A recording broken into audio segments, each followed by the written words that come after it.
प्यारी साध संगत जी, आप सबको राधा स्वामी जी। आज के सत्संग की बानी स्वामी जी महाराज की है। उपदेश सूरत शब्द के अभ्यास का वचन 20वां, शब्द 27वां। सत्संग के वचन। कोमल चित दया मंदारो परमार्थ का खोज लगाना। दुनिया में दो काम हैं, एक अर्थ, दूसरा परम अर्थ या परमार्थ।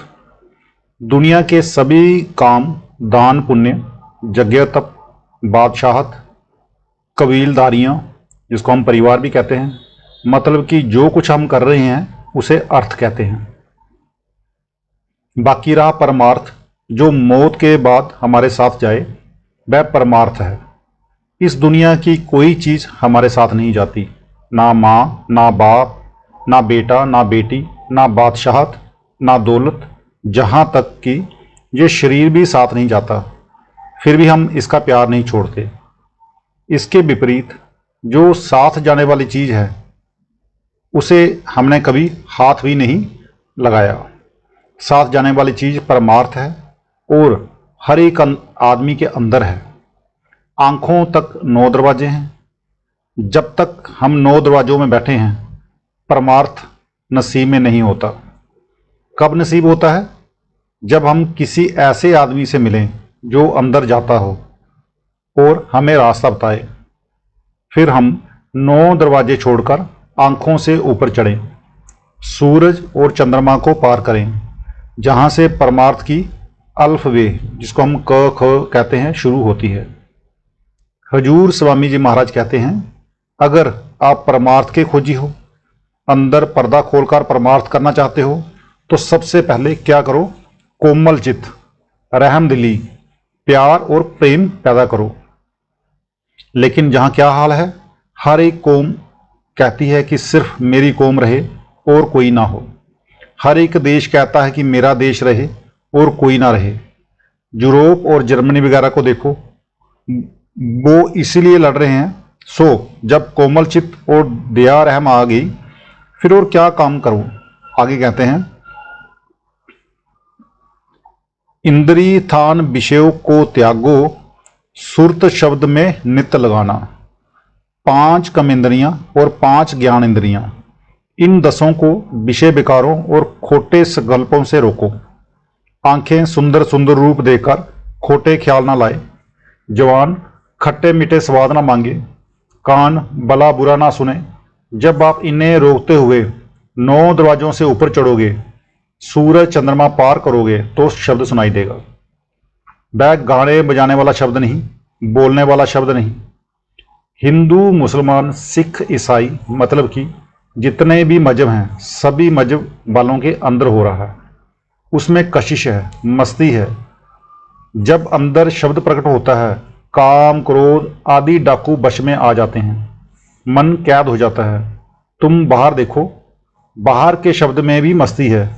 जब शिकारी जंगल में जाकर नाद बजाता है, तो मृग मस्त होकर उसके घुटनों के ऊपर अपना सिर रख देता है। जब बाहर के शब्द में मस्ती है, तो अंदर के शब्द का क्या हाल होगा, उसका तो बयान भी नहीं किया जा सकता। वो मीठे से मीठा शब्द है।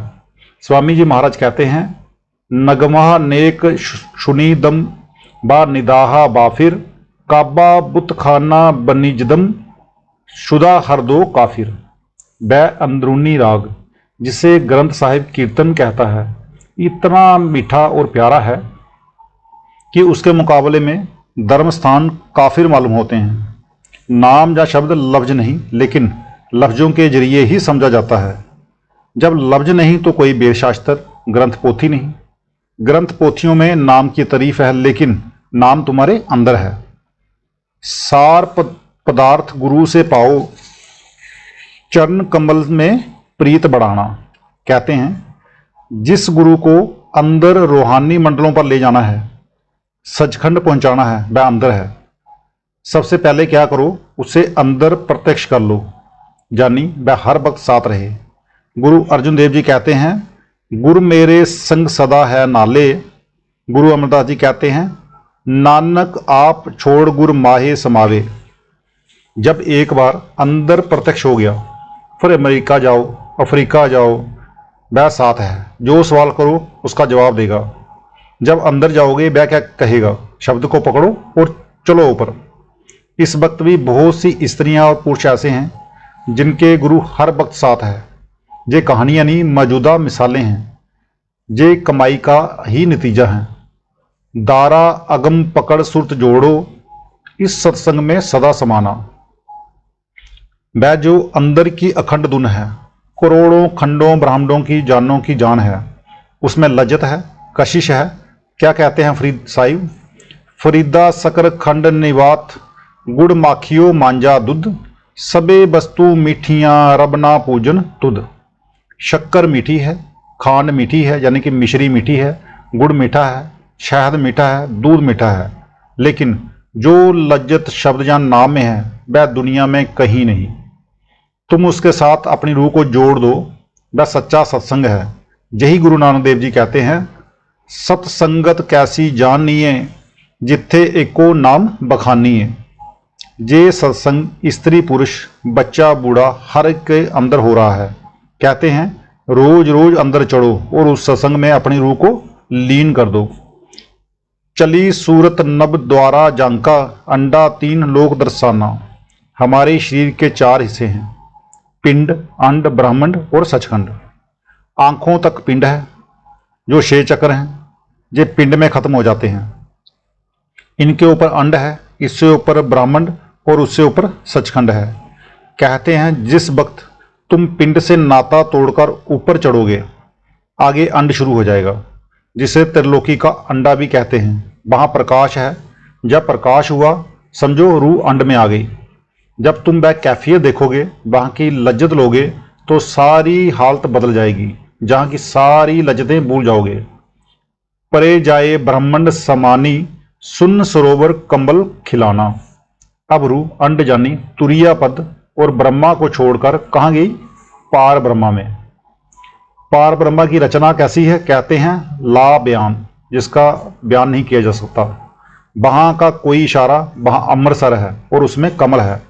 जब गुरु नानक साहिब काबा गए, काजी रकनुद्दीन से मिले, उसने सवाल किया कि खुदा कहाँ रहता है, उसके महल के कितने बुर्ज हैं, कितनी खिड़कियां हैं। तो गुरु नानक साहिब जी ने बड़ा ही उत्तम जवाब दिया। ये सारी गोष्ठी उनके जन्म साखी में दर्ज है। गुरु साहिब जी कहते हैं कि आदमी का शरीर खुदा का महल है। वह जब भी मिलेगा आदमी के अंदर ही मिलेगा। इस महल के 12 बुर्ज हैं, वहां के तीनों जोड़ों की तरफ इशारा करते हुए, 1 और 1 2 और 1 3, फिर दूसरी बांह की तरफ इशारा करते हुए 3 और 3 6, इसी तरह 6 दोनों टांगों के, 6 और 6 12 हो गए। इस महल के 52 कंगूरे हैं, 32 दांत और 20 यानी दोनों हाथों और पांवों के नाखून। फिर कहते हैं होज हयाती पर बरे तिस बिच कोल अचल। इसके अंदर अमृत का रस यानी कि सरोवर है, जिसमें कंबल है। चौथी पातशाही श्री रामदास जी ने जब बाहर अमृतसर तैयार करवाना चाहा तो मिस्त्री को बुलाकर नक्शा समझाया, लेकिन जब अमृतसर बनाया तो कंबल तैयार ना कर सका, उसकी जगह पानी में मंदिर बना दिया। गुरु साहिब कहते हैं ऊपर खास महल पर देवें बांग खुदाए, सुत्ते बांग ना सुन सकन रिहा खुदाई जगाई। हर एक आदमी के अंदर शब्द धुन जानी बांगे इलाही हो रही है, मगर उसे कोई नहीं सुनता। सभी बाहर ही बाहर उम्र गुजार जाते हैं। फिर कहते हैं सुत्ती पेई निवाग बस सुने न बांगा कोई, जो जागे सही न सुने साईं संधि सोई। वे अभागे हैं जो इस बांग को नहीं सुनते। जो जाकर उस बांग को सुनता है उसके अंदर परमात्मा का प्रेम प्यार पैदा हो जाता है। इस अमृतसर की रचना ब्रह्मांड में है, जो वहां जाएगा उसे देखेगा। अब तो काल कला सब हारा, मान सरोवर पैठ अनहाना। जो तीनों लोकों का मालिक है वह काल है, चौथे लोक का मालिक दयाल है। हमारी आत्मा के ऊपर स्थूल शरीर है, फिर सूक्ष्म और फिर उसके अंदर कारण। जब रूह अभ्यास करके सहंस दल कंबल में गई तो इस स्थूल शरीर का अभाव हो गया। जब ब्रह्मा में गई तो सूक्ष्म शरीर का अभाव हो गया। जब पार ब्रह्मा में गई तो कारण शरीर उतर गया। स्थूल सूक्ष्म कारण तीनों शरीरों का संबंध तीनों लोकों पिंड तुरीय पद और ब्रह्मा से है। जब रूह अमरसर जानी परब्रह्मा में आ गई तो काल का दावा जाता रहा। हर एक आदमी के अंदर मानसरोवर है जो जन्मों जन्मों के पाप उतारता है। बाहर के जितने पानी हैं वे शरीर की मैल उतारते हैं, लेकिन ऐसा कोई तीर्थ नहीं जो कर्मों की मैल उतारे। ग्रंथ साहिब कहता है, कैया अंदर अमृतसर साचा। अब ये बानी गुरु अमरदास जी की है, मगर जो बाहर अमृतसर है वह गुरु रामदास जी ने बनाया है। अमृतसर को कई महात्माओं ने त्रिवेणी और प्रयागराज भी कहा है। जहाँ गंगा जमुना और सरस्वती तीनों नदियाँ मिलती हैं वह भी अंदर है। ऋषि मुनि ने अंदर देखकर बाहर नाम रख दिए। उस अंदर के प्रयागराज जहाँ मानसरोवर में नहाने से पाप करते हैं। रावल पिंडी का जिक्र है। मैं गुरुजी अपना दफ्तर कोहमारी से वहाँ लाया था, साथ ही गैस वर्ग का दफ्तर था। उस दफ्तर का एक क्लर्क बड़ा अभ्यासी और प्रेमी था। गुरुजी कहते हैं उसका इकट्ठा आना जाना था। एक दफ़ा वह दफ्तर का काम करके जल्दी आ गया और बाबा जी से कहने लगा कि छोड़ो काम को, फिर कर लेंगे, नहीं तो खुदा अपने आप कर लेगा। बाबा जी ने कहा कि छोड़ो ऐसे खुदा को। हैरान होकर कहता है कि क्या खुदा दो हैं? तो बाबा जी ने कहा हाँ 2 हैं। सोच में पड़ गया और चला गया। जब सवेरे आया तो कहने लगा कि मैंने आपकी बात को मजाक समझा था, पर आपने सच कहा था कि जो दुनिया का खुदा है वह त्रिलोकीनाथ है और जो फकीरों का खुदा है वह कोई और है। अक्षर रूप निरखती चाली, छोड़ दिया अब देश बिगाना। ये दुनिया अक्षर है और जो अक्षर है वह ब्रह्मा है और नी अक्षर पार ब्रह्मा है।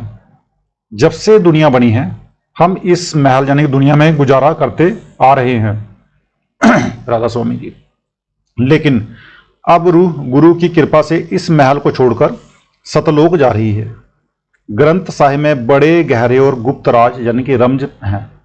कबीर साहब जी फरमाते हैं, 52 अक्षर लोक त्रै सब कशु इन ही माहे, ए अक्षर खिर जाएगे ओह अक्षर इन महे नाहे। 52 अक्षर संस्कृत भाषा के हैं। शायद ही कोई ऐसी भाषा हो जिसमें 52 अक्षर हों। इस दुनिया का सारा मसाला इन 52 अक्षरों में आ जाता है। पिंड अंड का हाल तो इन 52 अक्षरों में आ गया। आगे 2 अक्षर और हैं जो पारब्रह्मा में हैं। इसके बारे में मदन साहब कहते हैं, सोई गुरु पूरा कहावे, 2 अक्षर का वेद बतावे, एक छुड़ावे एक लखावे, तो प्राणी निजगर को पावे।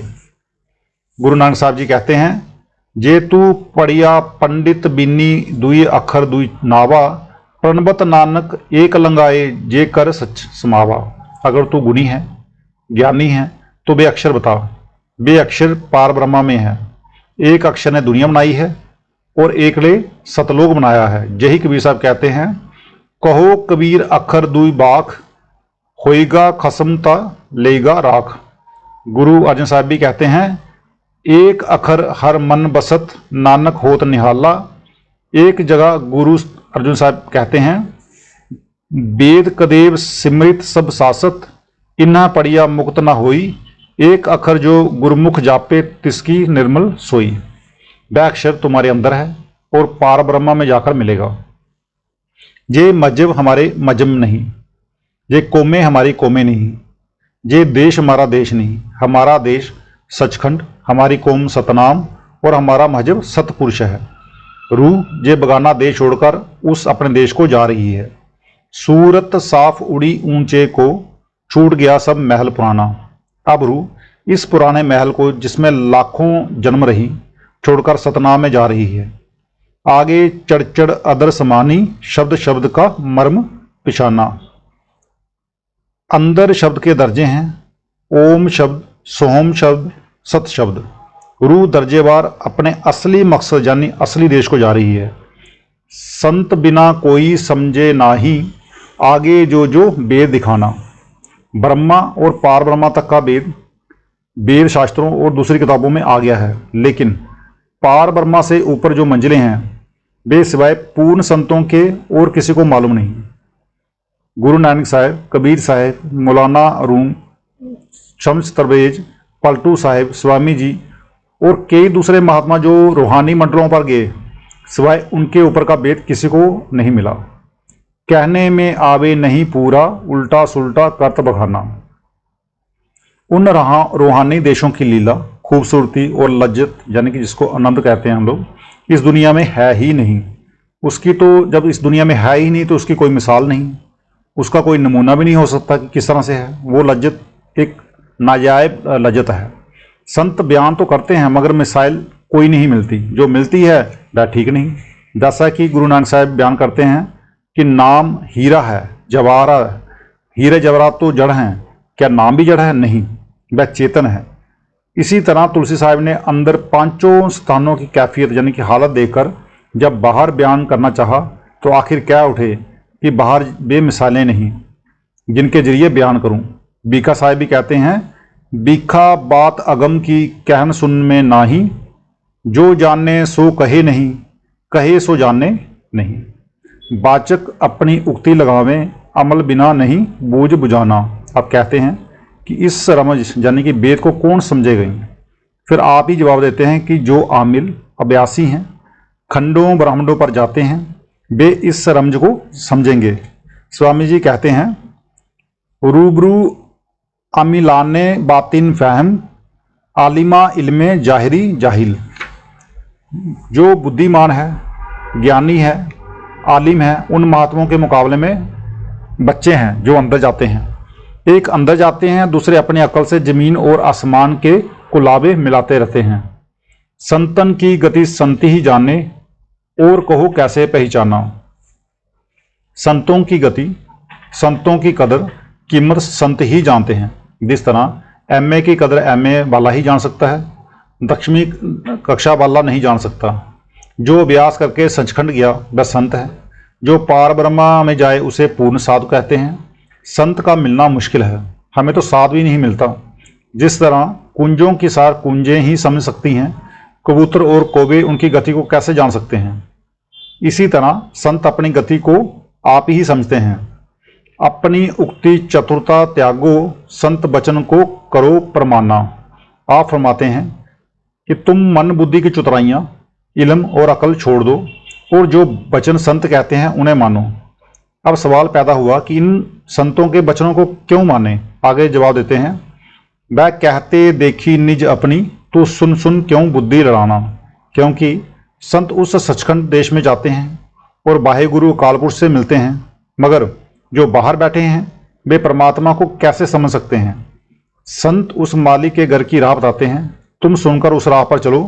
गुरु अर्जुन देव जी कहते हैं, संतन की सुन साची साखी, सो बोला जो पैख्या आखी। संत मन बुद्धि का वेदशास्त्रों और दूसरे ग्रंथों का आसरा नहीं लेते, बल्कि कहते हैं कि अभ्यास करके अंदर चलो, मालिक से मिलो, तुम्हारी मुक्ति हो जाएगी। राधा स्वामी सबसे कहते, संत वेद कोई वेदी जाने। मालिक की दरगाह में पहुंचने का असली राज, असली वेद संतों के पास है। इसीलिए तुलसी साहब कहते हैं, जो कछु करी करी सोई संता, संत बिना नहीं पावे पंथा। बिना संतों के राह नहीं मिलती। यही गुरु अर्जुन देव जी भी कहते हैं, तुझ बिन अवर ना कोई बिया। इस दुनिया की सारी दातें फना हो जाती हैं, लेकिन जो अंदर असली दात है और जिसका बीज संत देते हैं वह कभी फना नहीं होती, यानी वह कभी खत्म नहीं होती। एक सत्संगी हुजूर माँ से पूछता है, हुजूर शब्दों का सुनना भी सत्संग है? तो महाराज जी कहते हैं, सत्संग दर्जे बाद दर्जे हैं। शब्द का सुनना भी सत्संग है और शब्द में लीन होना भी।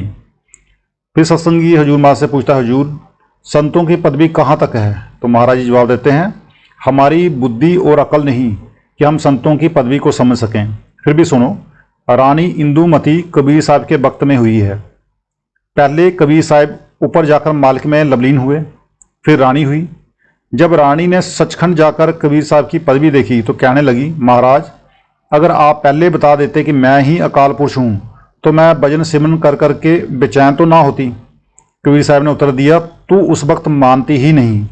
अगर हमें आज से पहले संतों पर विश्वास आ जाता तो काम ना बन जाता, हम आज यहाँ भड़कते ना होते।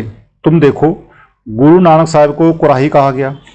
तेग बहादुर साहब जी का शीश दिल्ली के बाजार में चांदनी चौक में उतार दिया गया।